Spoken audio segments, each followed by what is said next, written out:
On va maintenant revenir sur cette information qui nous est parvenue il y a quelques minutes à peine, le retrait de la candidature de Joe Biden à la présidentielle américaine. Sonia Dridi, vous êtes à Washington pour France 24.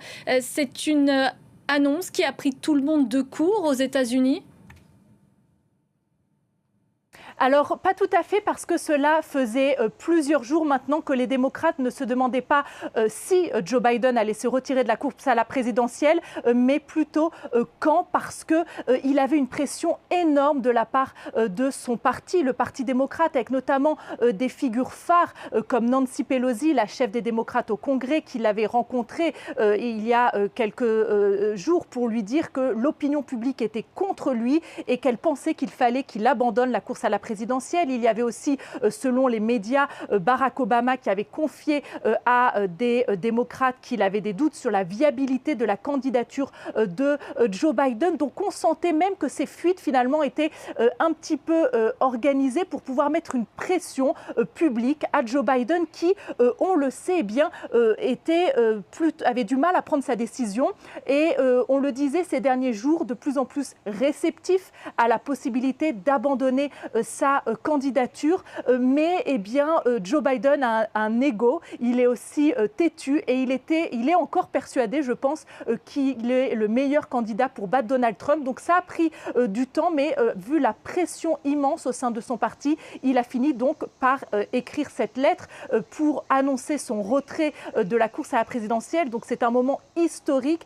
Joe Biden avait entamé sa 4e élection présidentielle, lui qui a toujours rêvé d'être président et qui s'était présenté à la dernière élection présidentielle en 2020 comme un candidat de transition, mais il n'avait jamais dit qu'il n'allait pas se présenter pour un second mandat. Finalement, il s'est présenté, mais les démocrates avaient déjà des doutes pour beaucoup depuis le début de cette campagne présidentielle 2024. Et finalement, vu le débat, notamment fin juin, dans lequel il s'est montré faible, hagard, eh bien, il y a eu cette pression au fur et à mesure, notamment des donateurs. La pression des donateurs a été très forte et donc Joe Biden vient d'annoncer son retrait. Alors ce qui est intéressant, c'est que dans sa lettre pour annoncer son retrait, eh bien, il n'a pas désigné officiellement Kamala Harris, sa vice-présidente, pour être la candidate à sa place. Donc maintenant, on va vraiment voir, ça va être intéressant de voir ce qui se passe au sein du Parti démocrate. Est-ce que d'emblée,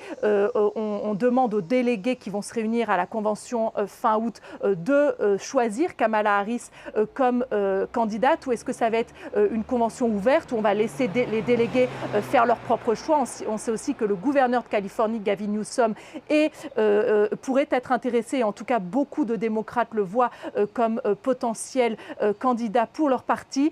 Donc il va y avoir beaucoup de choses qui vont se passer dans les prochains jours, les prochaines semaines au sein du Parti démocrate, puisqu'il faut que à partir du 19 août, donc la convention républicaine qui se tiendra à Chicago, eh bien, à la fin de cette convention, il y aura le candidat ou la candidate du Parti démocrate qui sera annoncé. Donc c'est une campagne évidemment pleine de rebondissements. Je vous rappelle qu'en environ une semaine, il y a eu une tentative d'assassinat contre Donald Trump et aujourd'hui le retrait du candidat démocrate pour la présidentielle.